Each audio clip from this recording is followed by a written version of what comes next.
नमस्कार। देश प्रदेश व दुनिया की तमाम बड़ी खबरों में आपका स्वागत है। आइए एक नजर डालते हैं आज की मुख्य हेडलाइंस पर। बड़ी खबरों में आज हम आपको बताएंगे हरियाणा में हिसार समेत 12 जिलों में भारी ओलावृष्टि। हरियाणा में 2 दिन छुट्टी, 3 दिन शराब ठेके रहेंगे बंद। बीजेपी से टिकट के चक्कर में बिगड़े स्वीटी व हुड्डा के रिश्ते। हिसार में बेटी ने मां को पिटा, दांतों से भी काटा। 10वीं पास के लिए 2756 पदों पर निकली भर्तियां। मेडिकल ऑफिसर्स की 276 वैकेंसी भी निकली। कंगना ने जावेद अख्तर से मानहानि केस में मांगी माफी। राम रहीम की पैरोल के खिलाफ याचिका खारिज। हरियाणा में पेपर लीक पर भड़के पूर्व मुख्यमंत्री भूपेंद्र सिंह हुड्डा। हरियाणा कांग्रेस का नया अध्यक्ष गैर जाट चेहरा होगा। बीजेपी नेता की ब्यूटिशियन से जबरदस्ती शारीरिक संबंध बनाने के केस की खुली फाइल। हरियाणा में 5 साल से अस्पताल नहीं पहुंचे 40 डॉक्टर। अब देखिए खबरें विस्तार से। हरियाणा के अनेक जिलों में अचानक तेज बारिश शुरू हो गई। इस दौरान हिसार, अंबाला, करनाल, कुरुक्षेत्र, यमुनानगर, भिवानी, जींद, चरखी दादरी, रेवाड़ी, महेंद्रगढ़, पलवल और नूह में बारिश के साथ भारी ओलावृष्टि हुई। इसके अलावा पानीपत, सोनीपत, फरीदाबाद, गुरुग्राम और झज्जर में भी तेज बारिश हुई। मौसम विभाग ने प्रदेश के 12 जिलों में ओलावृष्टि का रेड अलर्ट जारी किया है। इनमें यमुनानगर, कुरुक्षेत्र, अंबाला, भिवानी, चरखी दादरी, रोहतक, हिसार, करनाल, सोनीपत, जींद, पानीपत, पंचकुला शामिल हैं। पानीपत, सोनीपत, पंचकुला और जींद में सुबह भी बारिश हुई थी। वहीं हिमाचल प्रदेश में भारी बारिश के बाद कुल्लू मनाली नेशनल हाईवे बंद हो गया है। हाईवे पर रायसन के पास पहाड़ी से मलबा गिरने से लैंडस्लाइड हुआ है, जिस वजह से दिल्ली से मनाली जाने वाले टूरिस्ट फंस गए हैं। इसके अलावा कांगड़ा के मुल्तान में बादल फट गए हैं। यहाँ 9 वाहनों को नुकसान पहुंचा है। 12 मकानों को खाली कराकर लोगों को दूसरी जगह शिफ्ट किया गया है। हरियाणा के 40 निकायों में प्रचार थम गया है और कल वोटिंग होगी। इसी बीच सरकार ने 2 दिनों के लिए छुट्टी घोषित कर दी है। सरकार द्वारा जारी नोटिफिकेशन के मुताबिक 2 मार्च और 9 मार्च को उन नगर निगमों, नगर परिषदों और नगर पालिकाओं में छुट्टी होगी जहां पर चुनाव होने हैं। इसके अलावा आबकारी विभाग ने प्रदेश में 3 दिन शराब ठेके बंद करने के आदेश भी जारी कर दिए हैं। बता दें कि 40 निकायों में 2 मार्च को वोट डाले जाएंगे, जबकि पानीपत में 9 मार्च को वोटिंग होगी। इसके बाद 12 मार्च को रिजल्ट घोषित किया जाएगा। हरियाणा में 10वीं के बोर्ड एग्जाम के पहले ही दिन मैथ का पेपर आउट हो गया। पेपर शुरू होने के 15 मिनट के अंदर नूह में पुनाना के राजकीय कन्या वरिष्ठ माध्यमिक स्कूल से पेपर बाहर आ गया। बोर्ड की टीम ने राज्य में 36 नकल के मामले पकड़े हैं। झज्जर और नूह के 2 पर्यवेक्षकों को ड्यूटी में लापरवाही बरतने पर हटा दिया। साथ ही झज्जर के 1 और नूह के 2 छात्रों के खिलाफ मामला दर्ज कराया गया है। नूह के पुनाना में युवकों ने छत और रोशनदान पर चढ़कर पर्चियां फेंकी। पुलिस और टीचर की मौजूदगी में छात्र पर्चियां उठाते दिखे। वहीं सोनीपत में महिला टीचर ने व्हाट्सएप पर पेपर आने के बाद उसे सोल्व किया और छात्रों के जरिए परीक्षा केंद्र के अंदर पर्चियां भिजवाई। बोर्ड अध्यक्ष अजय चोपड़ा ने बताया कि झज्जर के जवाल स्थित राजकीय सरकारी स्कूल से मैथ का पेपर आउट होने की सूचना मिली थी। टीम मौके पर पहुंची तो एक छात्र को पेपर वायरल करते हुए मौके पर पकड़ लिया। इसके बाद सेंटर सुपरिटेंडेंट को उसके खिलाफ कार्रवाई के आदेश दिए। साथ ही पर्यवेक्षक प्रीति रानी को रिलीव कर दिया गया। प्रीति ललित कला गांव के सरकारी स्कूल में पीजीटी टीचर है। हरियाणा की वर्ल्ड चैंपियन बॉक्सर स्वीटी बुरा और उनके पति दीपक हुड्डा के विवाद में नया खुलासा हुआ है। पिछले साल हुए विधानसभा चुनाव के दौरान ही दोनों के रिश्तों में दरार आनी शुरू हो गई थी। दोनों ही बीजेपी से टिकट के दावेदार थे। स्वीटी बरवाला से चुनाव लड़ना चाहती थी, जबकि दीपक हुड्डा महम से चुनाव लड़ने के इच्छुक थे। भाजपा ने दीपक को तो महम से टिकट दे दिया, लेकिन स्वीटी को नहीं दिया। दीपक हुड्डा महम से चुनाव हार गए, वह तीसरे नंबर पर रहे। इसके बाद उनके रिश्ते में खटास आ गई। पहले दीपक के साथ स्वीटी भी पार्टी के कार्यक्रमों में साथ जाती थी। इसके बाद दीपक अकेले ही पार्टी और अन्य कार्यक्रमों में दिखने लगे। स्वीटी हिसार स्थित अपने घर पर ही ज़्यादा समय बिताने लगी थी। वहीं स्वीटी बुरा की मां सुदेश देवी ने कहा कि स्वीटी ने 2 महीने पहले पति से तंग आकर दिल्ली में 14वीं मंजिल से कूदकर खुदकुशी की कोशिश की थी। उस दौरान छत पर मौजूद एक युवती ने उसे बचा लिया। दीपक यही चाहता था कि स्वीटी अपनी जान दे दे और वह उसकी पूरी प्रॉपर्टी पर कब्जा कर ले। उन्होंने यह भी कहा कि एक बार स्वीटी को इतना पीटा गया कि वह 7 दिन तक अस्पताल में पड़ी रही। उसे 2 बार अस्पताल में भी भर्ती कराया गया था।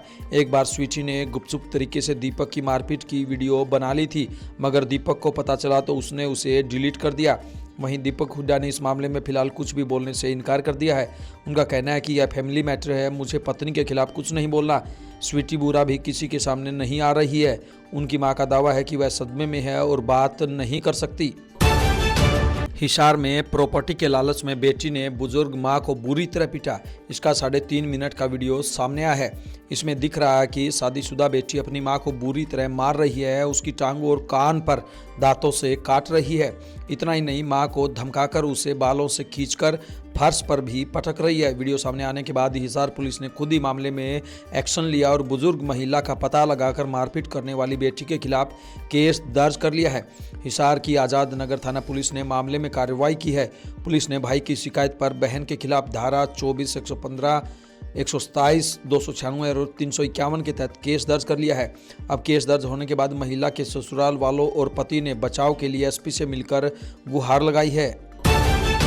आर्थिक संकट झेल रही हिमाचल की कांग्रेस सरकार ने 2 फ्लैगशिप योजनाएं चलाने के लिए मंदिरों से जमा राशि मांगी है। इस पर पूर्व मुख्यमंत्री और नेता प्रतिपक्ष जयराम ठाकुर ने विरोध जताते हुए कहा, मंदिरों का पैसा मांगने का फैसला दुर्भाग्यपूर्ण और पूरी तरह अस्वीकार्य है। एक तरफ सनातन का विरोध और मंदिरों को गालियां दी जा रही है, दूसरी तरफ मंदिरों के पैसे से सरकारी योजनाएं चलाई जा रही है।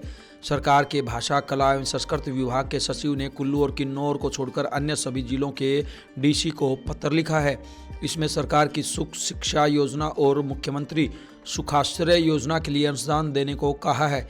यह पैसा सरकार के अधीन चल रहे मंदिरों व ट्रस्ट से मांगा गया है। फिलहाल हिमाचल में सरकारी नियंत्रण में 36 मंदिर हैं। कांग्रेस सरकार के इस फैसले के बाद इन सभी मंदिरों व ट्रस्ट से सरकार को पैसा वापस आएगा। 1996 के बाद पहली बार लगातार 5 महीने गिरा बाजार। जी हां, कल यानी 28 फरवरी को सेंसेक्स 1414 अंकों से गिरकर 73,198 के स्तर पर बंद हुआ। निफ्टी भी 420 अंक गिरकर 22,124 के स्तर पर बंद हुआ। अक्टूबर 2024 से निफ्टी हर महीने गिरावट में बंद हुआ है। ये 5 महीने में 12% गिर चुका है। 1996 के बाद यह पहली बार है कि बाजार में लगातार 5 महीने गिरावट आई है। इससे पहले 1996 में जुलाई से लेकर नवंबर महीने के बीच बाजार में लगातार 5 महीने गिरावट दर्ज की गई थी। इन 5 महीनों के दौरान निफ्टी 50 इंडेक्स यानी कि 26% गिरा था।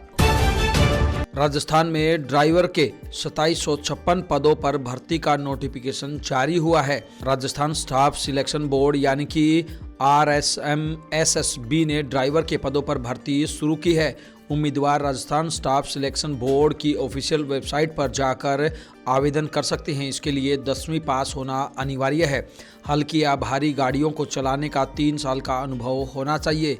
इसके अलावा 18 से 40 वर्ष के बीच में आयु होनी चाहिए। फिल्म एक्ट्रेस कंगना रनौत और जावेद अख्तर के बीच पिछले 5 साल से चल रहा मानहानि का केस खत्म हो गया है। एक्ट्रेस ने मुंबई के बांद्रा कोर्ट में दाखिल अपने बयान में कहा, मेरी वजह से उन्हें यानी कि जावेद को जो असुविधा हुई उसके लिए मैं माफ़ी मांगती हूं। जावेद ने एक्ट्रेस के खिलाफ 2020 में मानहानि का केस किया था। दरअसल एक्ट्रेस ने एक इंटरव्यू में कहा था, जावेद ने फिल्म कर्स 3 के दौरान उनसे राकेश रोशन और उनके परिवार से समझौता करने की बात कही थी। उस दौरान कंगना और ऋतिक के अफेयर को लेकर विवाद चल रहा था। कंगना ने सोशल मीडिया प्लेटफॉर्म इंस्टाग्राम पर एक स्टोरी शेयर की। कंगना ने लिखा, आज मैंने और जावेद जी ने मानहानि केस में सुलह कर ली है। जावेद जी बहुत अच्छे हैं और उन्होंने मेरी बतौर डायरेक्टर अगली फिल्म के लिए गाने लिखने के लिए भी हाँ कर दी है। आगरा में AI इंजीनियर अतुल सुभाष जैसा केस सामने आया है। यहाँ भी पत्नी से परेशान TCS के रिक्रूटमेंट मैनेजर ने वीडियो बनाकर जीवन लीला समाप्त कर ली। वीडियो में कहा, सॉरी मम्मी पापा, मैं पत्नी से तंग आ चुका हूँ। प्लीज़ मर्दों के बारे में कोई तो बात करे, वे बहुत अकेले हो जाते हैं। पत्नी मुझे धमकी देती है। यह है 6.57 मिनट का वीडियो 24 फरवरी का है। हालांकि पत्नी ने आरोपों को गलत बताया। कहा, पति ने जो भी आरोप लगाए हैं वह मेरा पास्ट था, जो भी था वह शादी से पहले का था। यह बात सुनकर वे ड्रिंक करते थे, मुझे मारपीट करते थे।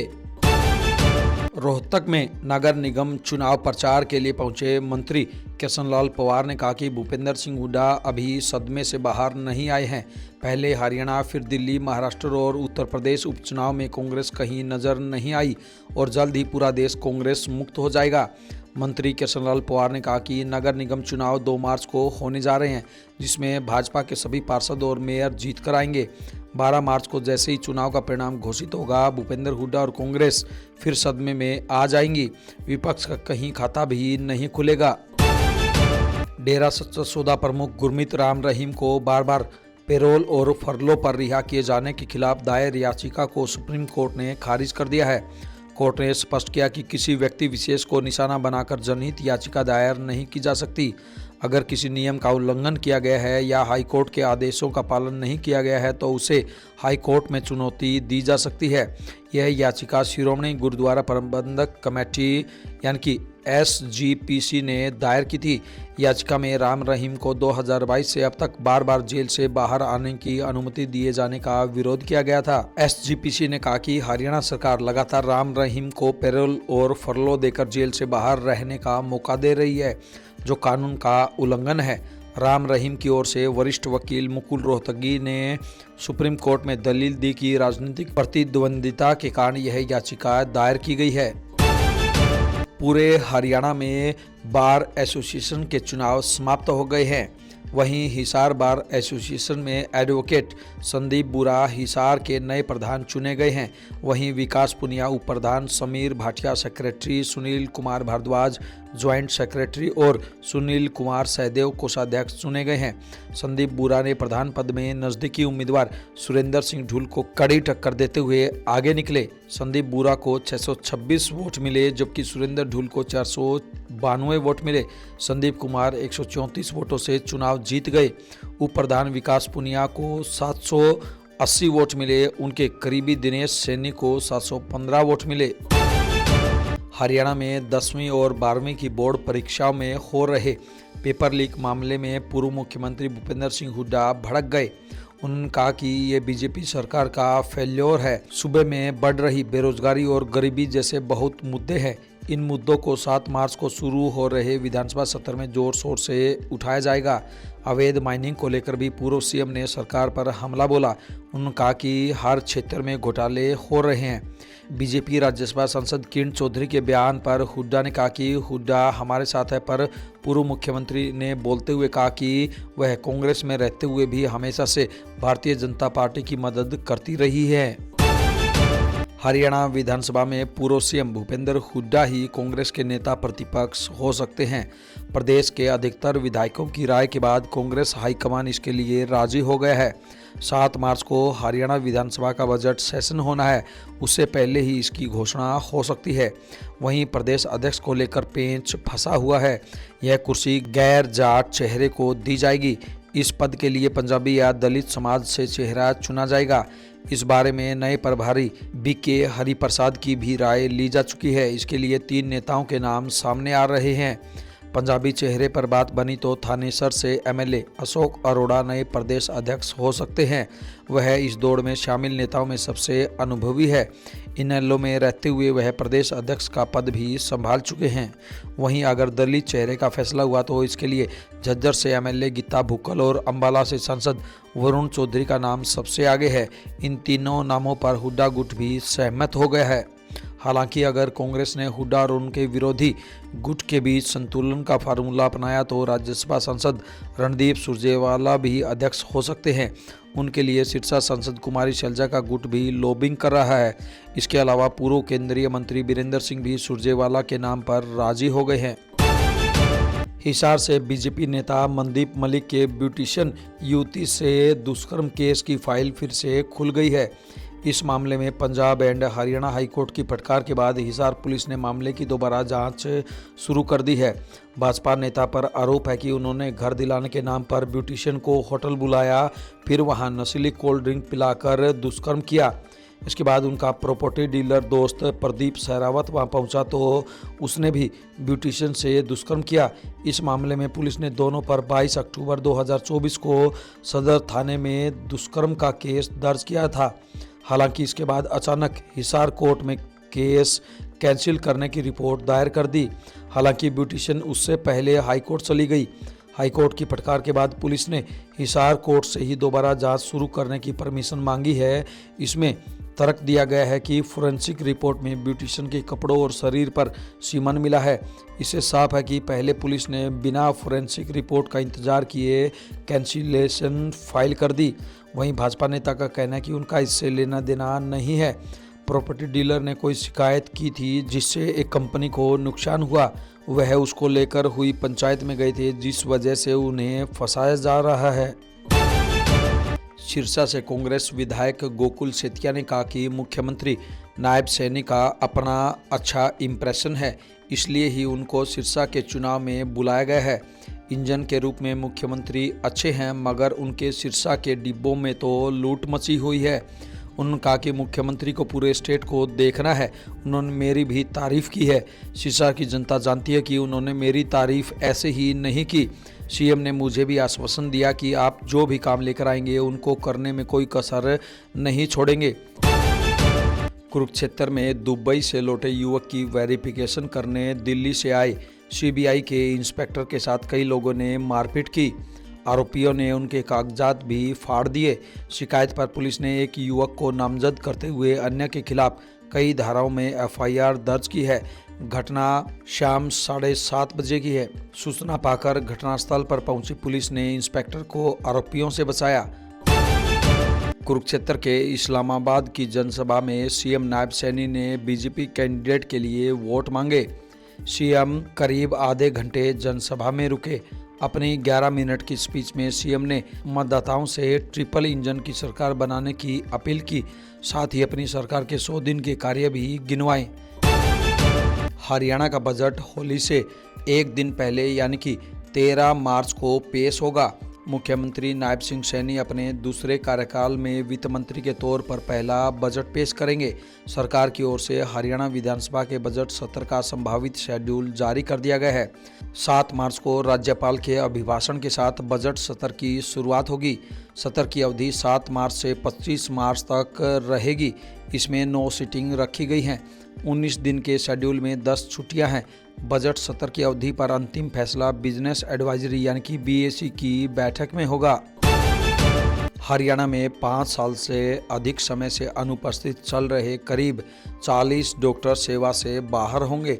सरकार ऐसे 400 डॉक्टरों पर नकेल कसने की तैयारी कर रही है ताकि उनकी जगह नए डॉक्टरों की नियुक्ति कर प्रदेश की स्वास्थ्य सेवाओं को मजबूत किया जा सके। दरअसल हरियाणा स्वास्थ्य विभाग समय समय पर ऐसे डॉक्टरों की सूची तैयार करता रहता है जिन्हें किसी न किसी कारण से चार्जशीट किया गया है। इनमें से अधिकतर डॉक्टर वे हैं जो सेवा में आने के बाद अनुपस्थित हो गए। सरकार इनके खिलाफ कार्रवाई करने जा रही है। हरियाणा की स्वास्थ्य मंत्री आरती राव ने भी ऐसे डॉक्टरों के खिलाफ कार्रवाई करने के निर्देश दिए हैं। भिवानी के लोहद बाजार की रहने वाली मनीषा ने आर्ट एंड क्राफ्ट से जुड़कर न सिर्फ अपनी जिंदगी बदली बल्कि दूसरी महिलाओं को भी रोजगार दिया। पति के बेरोजगार रहने के कारण घर की आर्थिक स्थिति ठीक न होने और आत्मविश्वास व आत्मसम्मान पाने के लिए उन्होंने करीब 7 साल पहले सजावटी सामान बनाना शुरू किया। इससे वह करीब 10 महिलाओं को रोजगार देने में सफल रही। मनीषा ने बताया कि उन्होंने करीब 7 साल पहले घर से ही आर्ट एंड क्राफ्ट का काम शुरू किया था। इसमें वह सजावटी सामान बनाती है। बाद में वह श्री ओमकार स्वयं सहायता समूह से जुड़ गई। शुरुआत में उन्होंने जरूरत के चलते बच्चों के साथ मिलकर यह काम शुरू किया। इन तमाम खबरों को लेकर आपकी क्या कुछ राय है, आपकी क्या कुछ प्रतिक्रिया है, आप हमें कमेंट बॉक्स के माध्यम से जरूर बताएं। ब्यूरो रिपोर्ट, बिंदास हरियाणा।